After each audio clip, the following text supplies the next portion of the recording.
Después de tantos años de gestión para realizar el tan anhelado sueño de los habitantes de la zona Yocotán de Tamulté de las Sabanas, en el 2014 llega la unidad académica de la Universidad Intercultural del Estado de Tabasco, iniciando actividades en la secundaria técnica número 7 con la apertura de 3 licenciaturas: Comunicación Intercultural, Lengua y Cultura y Salud Intercultural. Hoy se consolida con una nueva infraestructura ubicada en la carretera vecinal Alambrado-Jolochero.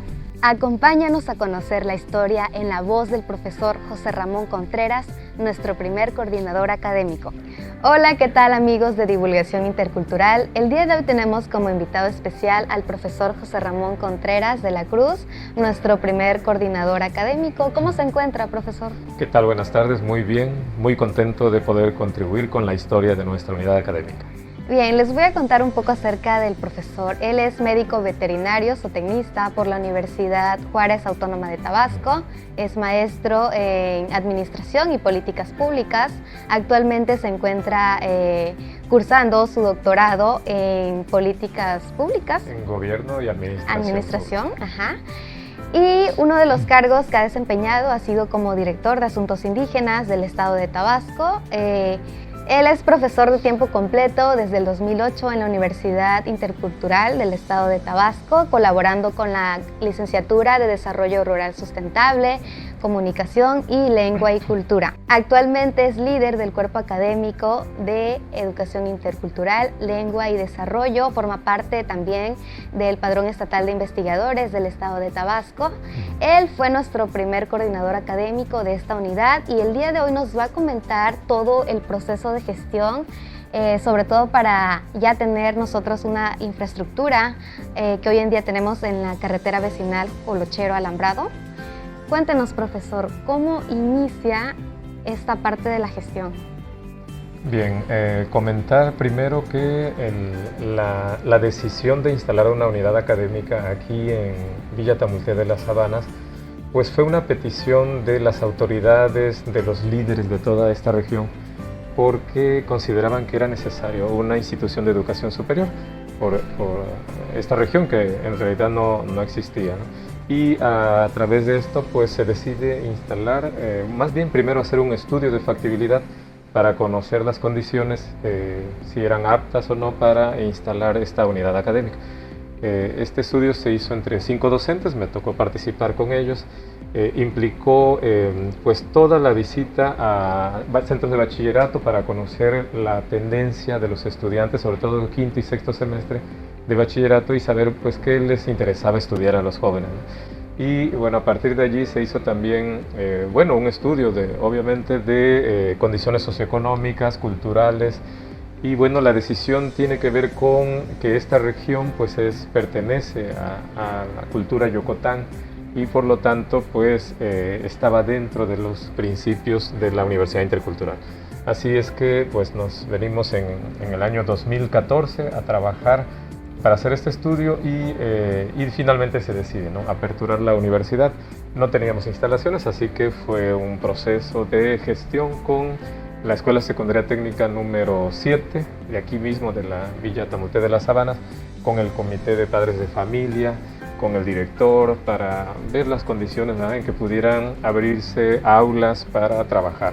Como la secundaria trabajaba en la mañana con alrededor de 700 niños, entonces pues sí fue bastante laborioso lograr este acuerdo y mejorar la infraestructura que ya se tenía en la secundaria. Claro, y en cuestiones de matrícula estudiantil ha incrementado mucho ya con los nuevos edificios que se lograron hacer este año y el año pasado. Sí, efectivamente, nuestra primera matrícula fue de 173 estudiantes. ¿Y actualmente? Actualmente ya tenemos alrededor de 400, ¿no? Ha incrementado exponencialmente. Sí, trabajamos en esas instalaciones. Las limitantes iniciales fueron la falta de agua, por ejemplo, el acondicionamiento de las aulas mismas, el calor y los mosquitos en la tarde, era así como que un poquito difícil el trabajo. pero hubo una muy buena respuesta. Nuestro trabajo principal, o más bien el lugar donde recibimos a nuestros estudiantes fue en el parque. Allí fue nuestra oficina ambulante, allí en la delegación municipal, y una de las características que recuerdo muy bien fue la negociación con autoridades. Esa época coincidió, la época de la apertura coincidió con que había una especie de conflicto interno en la comunidad, es decir, había dos delegados municipales, dos comisariados, y bueno, toda una gestión de la región para la apertura de otros beneficios que había sido un compromiso gubernamental. Me refiero a una estación eléctrica, al hospital y a la universidad. Entonces, bueno, nos correspondió estar aquí en esa época. Inicialmente solo se aperturaban 3 licenciaturas, que era Comunicación, Salud Intercultural y Lengua y Cultura. El día de hoy ya contamos con Derecho Intercultural. ¿Cómo es que pudieron añadir esta otra licenciatura a la oferta educativa? Sí, inicialmente efectivamente la oferta educativa fueron de 3 licenciaturas. No queríamos tampoco duplicar porque contábamos con una unidad académica aquí cerca, en Villa Vicente Guerrero, así que se abrieron precisamente con Lengua y Cultura, Salud Intercultural y Comunicación Intercultural.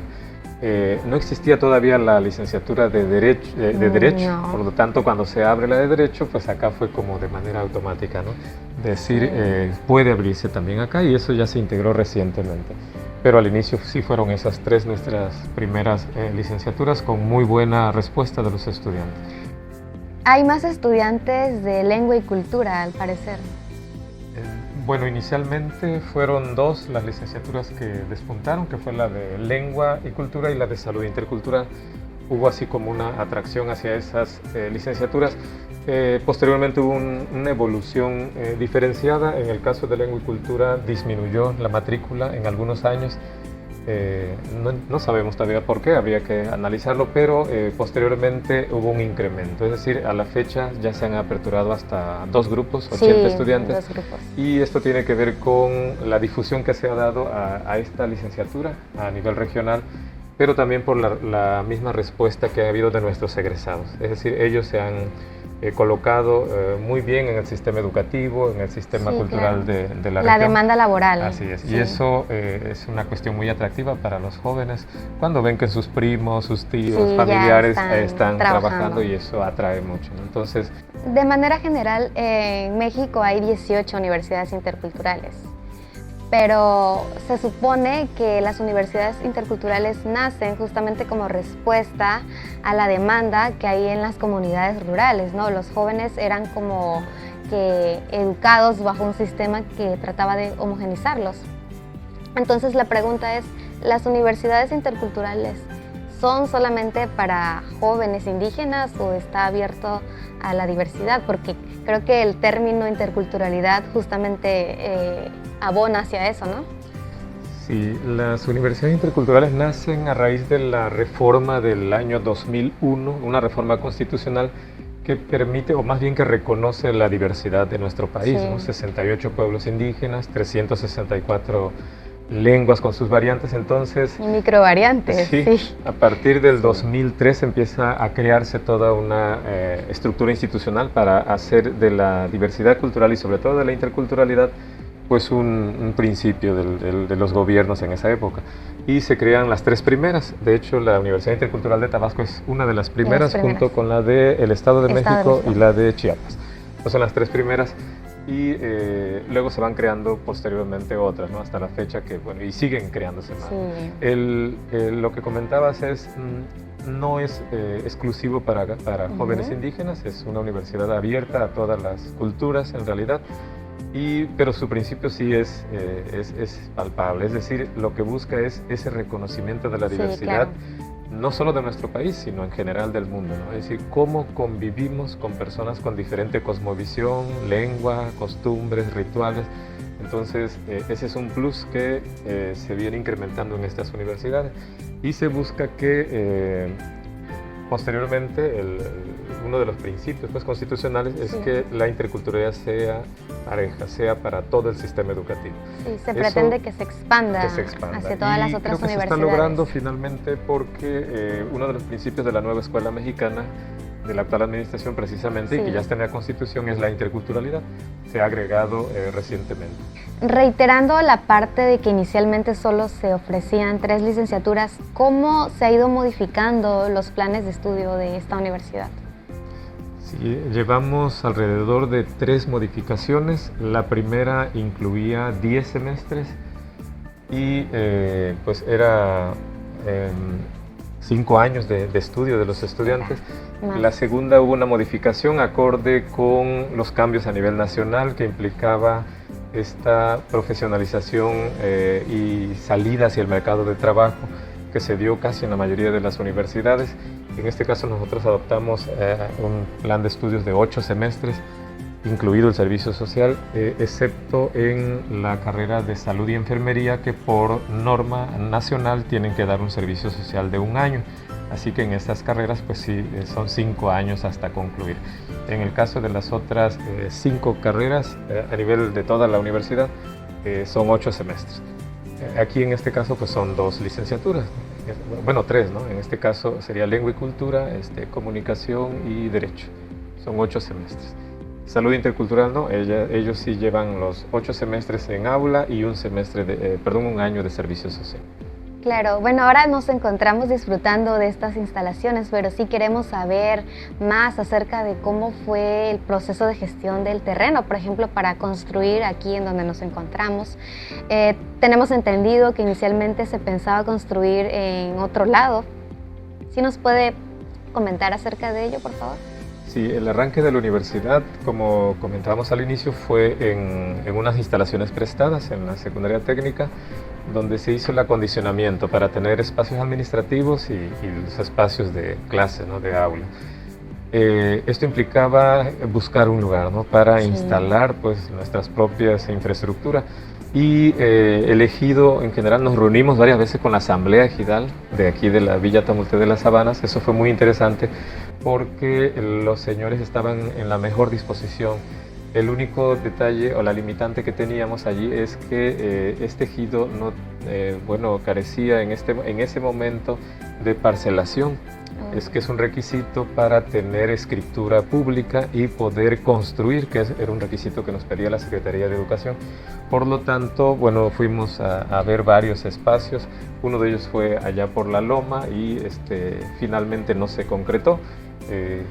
Finalmente en el Registro Agrario Nacional encontramos que ese terreno todavía tenía herederos y todo, entonces no podíamos, aunque el ejido había dicho que sí, ¿no? El segundo pues fue aquí, en este lugar que eran espacios, terrenos de la secundaria técnica. Por lo tanto se logró la donación y el traspaso legal del terreno, ¿no? Para poder así construir. Hubo disposición del gobierno del estado y de la federación desde el inicio para aportar los recursos de las instalaciones. Entonces, en la época en que fui coordinador ya teníamos recursos en bancos, pero sí nos faltaba el terreno, entonces tuvimos que esperar un poco más de tiempo. Ya no me correspondió a mí como coordinador, pero sí como docente estar aquí en las instalaciones. Entonces, ¿cuántos años tarda en sí toda esta gestión? Sí llevó su tiempo. De hecho, estuvimos alrededor de 6 años en la secundaria técnica. Los 2 años de pandemia todavía seguíamos en la secundaria técnica y es hasta este año, prácticamente 2023, cuando migramos hacia estas instalaciones aquí. Sí, porque aunque se construyeron los cimientos, el primer edificio, no podíamos trasladarnos porque no había la capacidad suficiente. Hasta que existieron ya aulas suficientes, entonces fue que nos movimos hacia este edificio. Claro, incluso hubo contratación de más maestros, ¿no? Por la demanda estudiantil que hay. Sí, esa contratación se da cada semestre o cada año, cada ciclo escolar, de acuerdo a las necesidades, ¿no? Sí, en realidad aquí lo que sí hubo necesidad es de más personal administrativo para el edificio, por ejemplo. Por la magnitud. Sí, así es. Y bueno, si ya tenemos un edificio con pues excelentes condiciones, ¿no? Climatizados, con cañón, proyectores, en fin, con todas las condiciones que pues no teníamos al inicio, ¿no?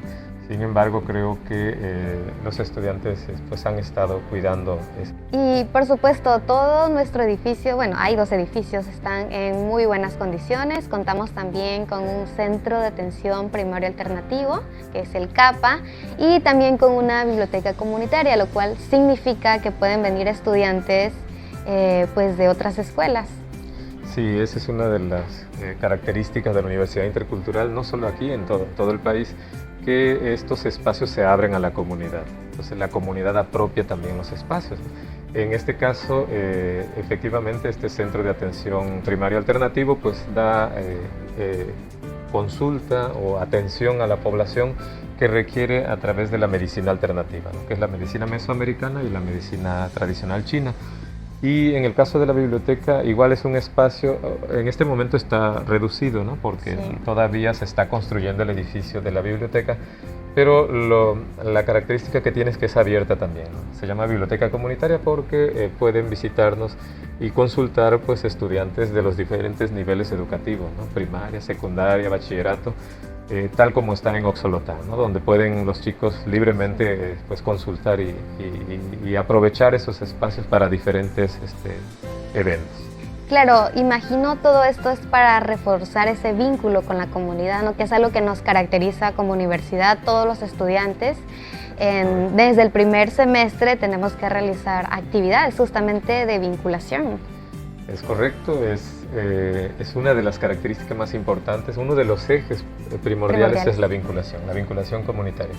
Y efectivamente es el abrir los espacios a la comunidad pues permite eso, ¿no? Un apropiamiento, una identificación con su universidad, y esto de manera natural se va dando en diferentes espacios, ¿eh? Es decir, a través de, en este caso, en Oxolotán, en los laboratorios, en el espacio de radio, en el espacio de televisión, y esperemos que aquí tengamos también esos espacios en un futuro, ¿no? Creo que va creciendo la infraestructura, va creciendo la matrícula, y bueno, una de las ventajas que tenemos en la unidad de Villa Tamulté de las Sabanas es nuestra cercanía a la capital, es decir, a unos cuantos minutos está Villahermosa, lo cual permite pues una conectividad, un acceso bastante importante, tanto para, imagino, para el nivel de licenciatura y posteriormente a nivel de maestría o otros posgrados. Claro, incluso hay estudiantes que vienen de la ciudad a estudiar aquí. Entonces yo quisiera hacerle una pregunta ya muy personal. ¿Cuál cree usted que es la diferencia entre un maestro convencional a ser un maestro intercultural? Es una pregunta interesante porque casi todos los docentes nos formamos en universidades convencionales. Sí. Es decir, es un proceso que hemos vivido en 3, 4, 10 años, los años que hemos estado en la universidad. Y una de estas principales pues, elementos que vamos apropiando aquí en la universidad es esa apertura, esa capacidad de mediación en el aula, sobre todo cuando en el aula hay diferentes culturas y diferentes cosmovisiones. Aquí no se ha dado mucho, quizá en nuestras otras unidades sí, donde conviven personas que hablan yocotán, que hablan chol, que hablan zoque. Entonces esa multiplicidad de culturas obliga al docente a prepararse, ¿no? a informarse más, a abrir ese espacio, ese abanico de posibilidades de intercambio, de comunicación, de relaciones, de evaluación propiamente también, ¿no? Tenemos que considerar todo eso al momento en que se valoran los aprendizajes, las competencias que van desarrollando los estudiantes, el docente tiene que ir adaptando, ¿no? Afortunadamente la mayoría de nuestros docentes han pasado la prueba, estamos formándonos acá. Algunos, solo algunos quizá han desertado a un semestre, a 2 semestres, porque sí lo ven diferente, ¿no? Y con algunas dificultades, sobre todo algunas tienen que ver con algo más personal, que es quizá la distancia, ¿no? El aislamiento de donde están este tipo de universidades, pues a veces obliga, ¿no? A nuestros docentes a buscar otras opciones, ¿no? Pero la mayoría pues se han quedado en la universidad y pues están dando lo mejor de sí mismos, ¿no? Y seguimos estudiando. Bueno, tras 18 años de haberse consolidado el proyecto de Universidad Intercultural aquí en el estado y después de las tantas modificaciones a los planes y programas de estudio, por fin se hizo necesario la creación de maestrías. Si nos puede comentar acerca de qué maestrías se van a ofertar, la duración que van a tener, el costo, todo lo relacionado a ello, porque imagino hay muchas personas egresadas ya de licenciatura que quieren apuntarse a estas maestrías. Bien, sí, como bien comentabas, después de varios años de trabajar en el nivel licenciatura, se hace necesario, y lo reflexionamos en todo el equipo docente, la posibilidad de escalar a otro nivel de estudio, a un posgrado. Y pues nos dimos a la tarea de hacer un estudio, obviamente, para conocer cuál sería la tendencia o cuál sería la pertinencia más bien. Las dos cosas, ¿no? Tanto la tendencia en la región, pero también la pertinencia por nuestro mismo enfoque intercultural. Claro. Y a raíz de ello se proponen dos maestrías, dos posgrados. Uno de ellos tiene que ver con el patrimonio biocultural. De hecho, la maestría se llama así, Maestría en Ciencias en Gestión del Patrimonio Biocultural, sobre todo porque nuestra universidad está ligada a esos dos aspectos, ¿no? Al patrimonio cultural y al patrimonio biológico. Claro, porque México es diverso, no solo a nivel lingüístico, también a nivel biológico y cultural. Sí, nuestro país está dentro de los 12 países más diversos del mundo, ¿sí? Entonces, eso implicaba que nuestra tendencia natural era hacia eso, ¿no? Cómo ligar la diversidad biológica que todavía existe en nuestro estado, claro, ¿no? En estas reservas, por ejemplo, y en estas comunidades indígenas, pero también la diversidad cultural. Entonces se propone la maestría en patrimonio biocultural, la cual ya fue autorizada y está en su primer convocatoria para abrirse en próximas semanas, digamos, ¿no? La otra opción fue sobre cómo promovemos la educación intercultural hacia afuera, ¿no? Hacia todo el sistema educativo. Entonces, esa necesidad o esa exigencia también por parte del Estado mexicano y por parte de la población nos permite proponer una maestría en educación con énfasis en inclusión e innovación, así le llamamos, ¿no? Esta está autorizada, pero todavía no tenemos la convocatoria. Próximamente seguramente se va a emitir la convocatoria y es posible que se aperture, ¿no? A finales o a principios del próximo año.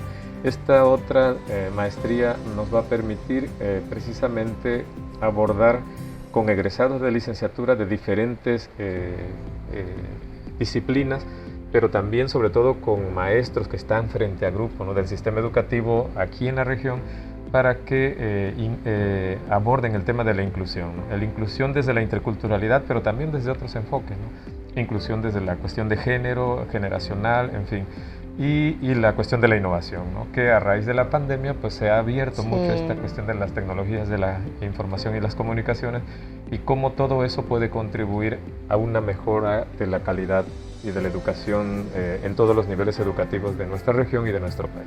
Claro, porque en la región la mayoría de las escuelas son bilingües. Sí, en esta región sí, efectivamente, de manera natural se enseña a los niños la lengua originaria y el sistema educativo permite o está abierto a este sistema bilingüe en el nivel primaria, en algunos casos en el nivel secundaria, también bachilleratos interculturales. Y bueno, lo que se busca es esto, ¿no? Que se permee hacia la sociedad este enfoque de la interculturalidad, esta convivencia entre diferentes culturas. Todas las licenciaturas, los estudiantes cuentan con beca para poder concluir con sus estudios. En cuestiones de maestría, ¿habrá algún apoyo o no lo habrá? Sí, se está en gestión para lograr algún tipo de apoyo. Tenemos que sujetarnos a la norma, a la normativa institucional que permite registrar este tipo de posgrados en el Consejo Nacional de Humanidades, Ciencia y Tecnología para poder acceder a las becas. Pero también hay otras opciones, ¿no? El Instituto de Pueblos Indígenas, por ejemplo, ofrece becas a estudiantes indígenas que están estudiando un posgrado. Claro, quizá los montos pueden variar, pero sí hay opciones, ¿no? También la iniciativa privada, en fin, las fundaciones ofrecen. Creemos que sí puede lograrse un financiamiento para los estudiantes que lo requieran, ¿no? Es posible que algunos sí puedan pagar sus estudios, ¿no? Pero otros sí requieran el financiamiento. Sí, claro, al final estos apoyos económicos han ayudado a que la deserción escolar sea mínima. Sí, eso fue un acierto del gobierno federal y estatal, porque de alguna manera sí había una deserción en ciertas cantidades, ¿no? en las 3 unidades, y esto permite efectivamente tener recursos para su pasaje, su alimentación, ¿no? Para sus útiles, en fin, para todo lo que requiera, ¿no? el proceso de enseñanza-aprendizaje. Es una cuestión especial en las universidades interculturales, no es en todas las universidades del país, entonces hay que aprovecharlo. Creo que los estudiantes han sabido aprovechar esto. Y bueno, comentarte también que al egresar el estudiante debe dominar o conocer una lengua originaria, y además del inglés, por supuesto. Esto permite que no sea solo que no estemos mirando solo en lo local, ¿no? Sino también en lo global. Es decir, el estudiante en realidad puede acceder a espacios a nivel nacional e internacional. De hecho, hemos tenido experiencia de estudiantes que han viajado a otros países y ya están internacionalizándose, tanto, bueno, desde que son estudiantes, pero también como egresados. Claro, es que siempre se abona que los estudiantes al egresar sean capaces de trabajar justamente en contextos bilingües, ¿no? Sí, esa es una de las características, el plus que tienen las universidades interculturales, esa facilidad para lograr insertarse en ese ambiente de diversidad cultural, donde se hablan diferentes lenguas. En realidad abona a que seamos trilingües, porque español, inglés y una lengua originaria. Sí, es un plus, y creo que esto les da más seguridad, ¿no? A nuestros egresados cuando están ya en un ambiente laboral, ¿no? Ya sea en iniciativa privada, ¿no? Me refiero a escuelas, por ejemplo, privadas, pero también en el ámbito público, ¿sí? Esto sería una de las principales beneficios, pues, ¿no? que tienen nuestros egresados. Bueno, para finalizar con esta entrevista, algunas palabras que nos quiera dar para nuestro público en general, nuestro público de divulgación intercultural, y también para nuestros estudiantes acerca de este modelo de educación intercultural.